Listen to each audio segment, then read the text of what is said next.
Nền tảng chắc chắn của chúng ta. Mỗi khi chúng ta bật tin tức, chúng ta bị tấn công bởi những thảm kịch đang xảy ra trên thế giới. Trong vài năm qua, thế giới đã có quá nhiều xung đột, những thay đổi trong cách sống của chúng ta và những thảm họa xảy ra trên toàn cầu. Điều này khiến chúng ta dễ dàng cảm thấy thất bại và sợ hãi về những gì đang xảy ra hoặc những gì có thể xảy ra trong cuộc đời của chúng ta. Thảm họa thiên nhiên và thảm kịch toàn cầu không phải là điều gì đó duy nhất đối với chúng ta. Chúng đã xảy ra kể từ khi loài người quay lưng lại với Đức Chúa Trời trong vườn Ê-đen. Kinh Thánh nói rất nhiều về những loại vấn đề này và cả cách Đức Chúa Trời hành động khi bi kịch ập đến. Ê-sai 54:10 cho chúng ta biết rằng mặc dù trái đất có rung chuyển, Đức Chúa Trời vẫn không lay chuyển. Giữa hỗn loạn, Ngài vẫn làm chủ, không có gì làm cho Đức Chúa Trời ngạc nhiên, và không có gì vĩ đại hơn Ngài. Một vài chương trước trong Ê-sai 40, Ê-sai nói rằng Đức Chúa Trời không bao giờ mệt mỏi vì năng lực và quyền năng của Ngài là trường tồn. Bất kể điều gì đang xảy ra xung quanh chúng ta và bất cứ điều gì đang xảy ra trong chúng ta, tình yêu thương của Đức Chúa Trời không bao giờ có thể cất khỏi chúng ta.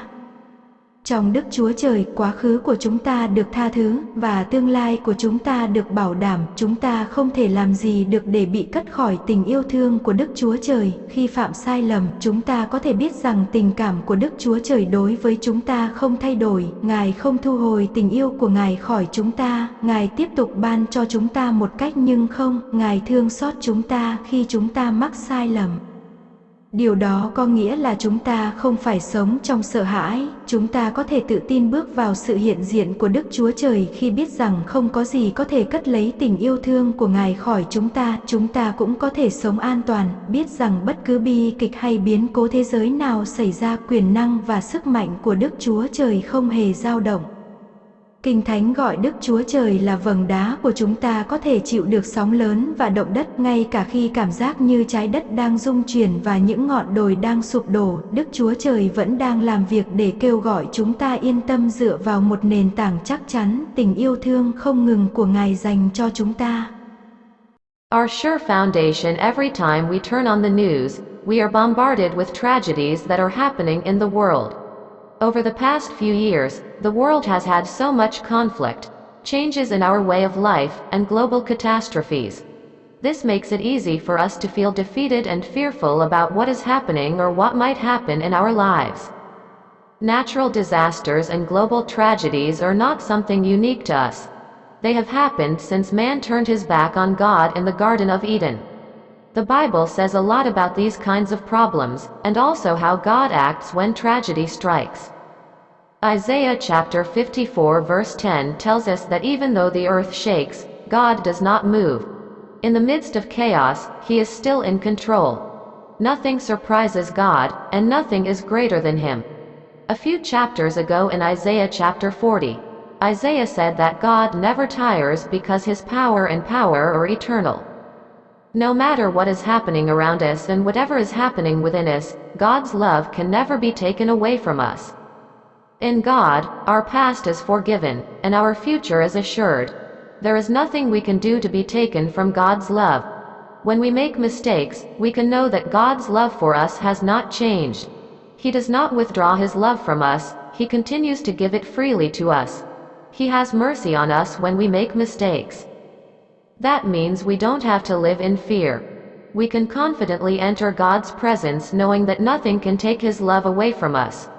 We too can live in safety, knowing that no matter what tragedy or world event occurs, God's power and strength will not waver. The Bible calls God our rock that can withstand great waves and earthquakes. Even when it feels like the earth is shaking and the hills are collapsing, God is working to call us to rest on a solid foundation, His unfailing love for us. Câu chuyện nhẹ nhàng. Chuông điện thoại reo lên, là Mai Trang gọi. Anh có rảnh không, đi xuống phố cà phê với em nhé. Được, cũng lâu quá rồi, hâm lại tình bạn một chút cho vui, nhỉ. Quen Mai Trang lâu rồi, từ thuở em là sinh viên, chưa bao giờ Tuấn dám tơ tưởng tình ái gì mà luôn coi cô như em gái, ấy là bởi Tuấn thấy Mai Trang trong sáng quá, thánh thiện quá, không nỡ động vào, cứ như người ta đứng trước bông hoa đẹp, chỉ để mà chiêm ngưỡng, thưởng thức hương sắc mà không nỡ hái mang về làm của riêng cho mình. Bẵng đi mấy năm, ai cũng bận bịu cuộc sống riêng nên ít có cơ hội chuyện trò. Mai Trang đã lấy chồng, tên Bình, một kỹ sư xây dựng thông minh, thành đạt, giỏi giang, đầy hấp dẫn. Họ đã có 2 đứa con đẹp như thiên thần, gia đình thật hoàn hảo, ai cũng ao ước có được mái ấm như vậy. Đùng một cái, 2 người ly dị, lý do nghe nói Bình có bồ, một cô gái làm hướng dẫn viên du lịch, họ gặp nhau, hút nhau vì chàng giỏi giang, nàng xinh đẹp, trẻ và năng động. Hôm nay Mai Trang chủ động đề nghị gặp Tuấn, chắc cũng nhiều tâm sự, lại có thời gian rảnh, nàng tỉ tê vào chuyện, chẳng rào đón gì, càng cuốn hút vào tâm sự riêng tư thầm kín, tha hồ giải bày. Chuyện em với Bình chia tay có lẽ lỗi tại em nhiều hơn anh ấy à, lúc yêu nhau, chẳng ai khắt khe, xét nét với những thói quen hư, hay xấu, những tính đặc biệt của đối tượng, cho qua hết, lúc đang mặn nồng, khi cưới rồi, những chênh lệch quan điểm ấy mới bộc lộ, thế là phải miễn cưỡng chấp nhận nhau, hoặc phải cố tự điều chỉnh hoặc cam chịu cho phù hợp, mỗi người nhường nhịn một chút cho xong. Thời gian sống với Bình, nhiều khi buồn cười lắm, cũng có lúc tức đến nghẹt thở vì những chuyện vớ vẩn còn con, nhỏ nhặt. Có lần, anh ấy hôn em hỏi anh đã đánh răng chưa, thế là chàng buông em ra ngay, tự ái bỏ xuống phòng khách bật tivi xem bóng đá, đêm ngủ lại trên ghế sofa đó luôn, tức quá, nhưng em nghĩ cũng đáng thương, em mang cái vỏ chăn xuống đắp cho Bình, chàng chụp lấy tay em, kéo vào, thế là làm huề, bởi tình tính tang.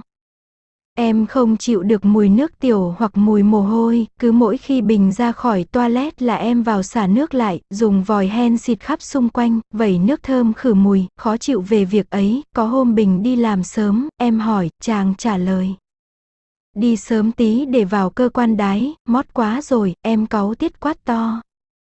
Ai cấm anh đái ở nhà hả? Không cấm nhưng đái xong em vào xả, xịt nước ầm ầm, ức chế lắm, y như anh là thằng hủi, là đứa mắc dịch bệnh sắp lây, có hôm về gần đến nhà rồi mà anh còn phải quay lại cơ quan để đái đấy. Giời ạ, em ác nghiệt đến thế ư, thì em cứ thử ngẫm lại mình, đặt mình vào hoàn cảnh anh đi sẽ rõ thôi. Lúc trẻ, những chuyện ấy lướt qua dễ dàng vì có sex để cân bằng lại, để che lấp những chuyện đũa lệch nhau, nhưng đến lúc nhiều tuổi hơn, sex không còn là chìa khóa vạn năng nữa. Có lần, anh đang hứng tình, ôm hôn em hỏi: anh tắm chưa đấy? Tắm rồi, buông 2 tiếng mà, để anh đi tắm đã.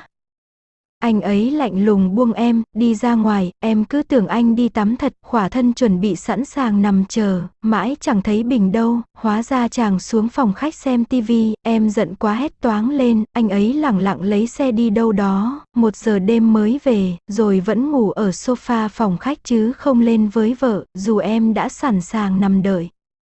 Phải 1 tuần sau em mới bằng các chiêu lả lơi, quyến rũ anh ấy, nhưng vừa vào cuộc em lại lỡ miệng hỏi anh tắm chưa, thế là anh ấy thô bạo đẩy em ngã ngửa ra, rồi mang gối xuống phòng khách ngủ. 1 tháng sau Bình mới ngó đầu vào buồng ngủ để lấy thêm đồ lót, không bao giờ thèm đứng gần vợ dưới 2 mét nữa.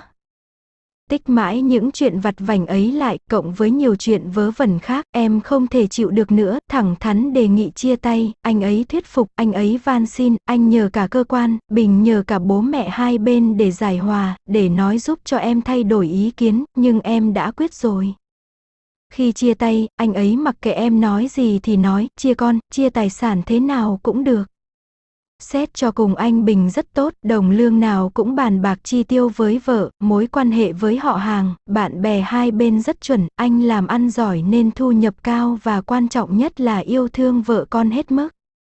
Mai Trang rớm lệ, ngừng lời kể. Tuấn hỏi, người ta đồn Bình có nhân tình mới ly dị em. Không đúng đâu anh ạ, cô ấy có quen anh Bình trước khi chúng em ly dị nhưng Nhung cũng bạn thân em mà, họ chỉ đến với nhau thực sự sau khi chúng em ly dị. Em có tiếc không? Có lúc em muốn tìm cách giành lại Bình, nhưng khi họ có ý định cưới thì em từ bỏ việc tranh cướp, chỉ đau lòng nhìn họ hạnh phúc thôi. Chưa bao giờ Tuấn thấy một cô gái nói về chồng cũ trân trọng, quý mến, khen ngợi nhiều như Mai Trang. Để kéo cô khỏi những tâm trạng nặng nề, Tuấn hỏi sang chuyện khác. Anh có nghe chuyện em tái hôn mà? Có, sống với nhau cũng được 1 năm, anh ta xét nét từng tí một về những mối quan hệ xã hội của em, thậm chí ghen cả với người thu tiền điện vì em cười với anh ta khi đưa tiền, em có cảm giác mình đang ở nhà tù vậy. Hơn thế nữa, anh ấy giành quyền quyết định chi tiêu nhưng không làm ra tiền nên cực kỳ bủn xỉn với vợ, với họ hàng và bạn bè, đó cũng không hẳn là lỗi, điều quyết định là anh ta không ưa con riêng của em, vì thế phải chia tay vội vàng. Lần chia tay này được cái chẳng vướng mắc gì về tiền bạc của cải, anh ta và em đều đã có mọi thứ riêng từ trước cưới, chẳng ai nhờ vả, xin xỏ ai cả, chỉ là góp gạo thổi cơm chung thôi. Chia tay anh ta, em không một chút vương vấn, Tuấn nhìn Mai Trang hỏi. Thế chàng kế toán công ty thép, úi, anh cũng biết chuyện ấy à? Vô tình thôi, em sợ mẫu người ấy lắm, lúc yêu nhau anh ta phóng khoáng bao nhiêu thì khi giành được cảm tình của em rồi, anh ta tủn mủn, chi ly, sòng phẳng, bần tiện bấy nhiêu, chỉ kết bạn một thời gian rồi đường ai nấy đi, có kết hôn đâu. Trầm tư mãi, cô bỗng rớm nước mắt, chỉ có Bình, em thấy tiếc thực sự, nếu em không quá cay nghiệt với những chuyện vặt thì đâu đến nỗi mất anh ấy vĩnh viễn, mỗi lần nhận tiền Bình gửi vào tài khoản em để nuôi con, em đều khóc đấy anh ạ. Thì, anh ấy có vợ rồi mà, một hướng dẫn viên du lịch rất hạnh phúc, thế mới cay đắng chứ, nếu anh ấy chưa lấy vợ, chưa có con với vợ mới, em sẽ nhất định quyến rũ lại anh ấy. Biết cô còn rất nhiều tơ vương với chồng cũ, Tuấn khuyên. Thôi đừng dây dưa nữa, khổ đấy em à, khổ nỗi em chẳng dứt tình được, chúng em có con chung mà, đứa con của em đẹp rạng ngời, nên cứ nhìn nó là em lại nhớ Bình. Khi có gia đình mới, em sẽ dần quên thôi, chẳng quên được, đã hơn 4 năm rồi, sau Bình đã có mấy người rồi, không ai có thể thay thế được anh ấy, hẹn kiếp sau vậy thôi. Kiếp sau nào, xa vời quá, hãy sống với hiện tại, Mai Trang à. Thấy Mai Trang vất vả chuyện tình duyên, dường như đang khủng hoảng tâm lý, Tuấn hỏi thẳng. Chàng trai như thế nào mới vừa mắt em, để anh giới thiệu kẻo lại chật gu. Cô bất ngờ hắt mái tóc lên, nhìn thẳng mắt Tuấn nói. Nếu có kiếp sau, em sẽ không để anh thoát khỏi đời mình, Tuấn ạ, kiếp này đã an bài rồi. Em, đừng có dại khờ, 40 tuổi rồi đấy, vừa mới hẹn kiếp sau với Bình, giờ lại. Nếu ngày xưa anh không lướt qua em thì đâu đến lượt Bình. Tuấn sợ hãi cô gái này thật sự, nhưng biến thành chuyện hài. Thế có mà ly dị lâu rồi ấy, em ơi, hích đôi mắt Mai Trang buồn vời vợi khiến lòng Tuấn thắt lại, anh thầm nói với Mai Trang. Có lẽ em phải biết hy sinh nhiều hơn người ta mới mang hạnh phúc đến cho em, Mai Trang ạ, kiếp sau hay 10 kiếp nữa, muốn được người ta yêu thì phải yêu người ta thực lòng chứ Mai Trang, em cứ chơi vơi đứng nơi này ngó nơi kia làm sao hạnh phúc kịp mọc rễ sâu, thì xanh cây được chẳng thấy yên lòng. Tuấn nhắn tin cho Mai Trang, đừng đợi đến kiếp sau, hãy sống thực với kiếp này, em ơi. Gentle story. The phone rang. It was Mai Trang calling. Are you free? Come to the coffee street with me? Yeah, well, it's been a long time. Let's warm up our friendship a bit for fun, right? Having known Mai Trang for a long time, since I was a student, Tuan never dared to imagine any love but always considered her as a sister. That's because Tuan finds Mai Trang so bright, so holy, and can't bear to touch it. It's like people standing in front of a beautiful flower, just to admire and enjoy the fragrance, but don't want to pick it and bring it home. After a few years, everyone was busy with their own lives, so they had little chance to talk. Mai Trang got married, named Bin, a smart, successful, talented and attractive construction engineer. They have 2 beautiful children like angels. The family is perfect, everyone wishes to have such a home. Suddenly, 2 people divorced. The reason was heard that Bin has a girlfriend, a girl who works as a tour guide. They met, attracted each other because the guy was good, she was beautiful, young and active. Today, Mai Trang actively proposed to meet Tuan, probably also had a lot of confiding, and had free time. She was involved in the matter, without any hesitation. More and more attracted to the private secret, freely explained. Maybe it's my fault that Bin and I broke up more than him. When in love, no one is strict, judging with the bad habits or the special features of the object. Let it all go. When they are in love, when they are married, those differences of opinion are new, revealed, so we have to reluctantly accept each other, or we have to try to adjust ourselves or suffer accordingly. Time living with Ben, sometimes very funny, sometimes suffocated because of petty nonsense. Once, he kissed me. I asked, "Have you brushed your teeth?" So he let go of me right away, went down to the living room, turned on the TV to watch football, and slept on that sofa at night. How irritating. But I think it's also pitiful. I brought down the blanket cover to cover Ben. He grabbed my hand, pulled it in, so it was a tie. Because of sex, we made peace with each other. I can't stand the smell of urine or sweat. Every time Ben comes out of the toilet, I go back to flush, use a hand hose to spray around, sprinkle deodorant. Annoyed about it, one day Ben went to work early. I asked him, he replied, "Go early to working, because to the urinal, it's early more." I shouted angrily, "Who forbid you to pee at home?" Not forbidden, but after urinating, I went to discharge, sprayed with water, very inhibited, just like you are a leper. I am with an epidemic that is about to spread. One day it was almost going near home, but I am still had to came back to the office to pee. God, am I that cruel? Then you just try to think about yourself, put yourself in my situation, it will be clear.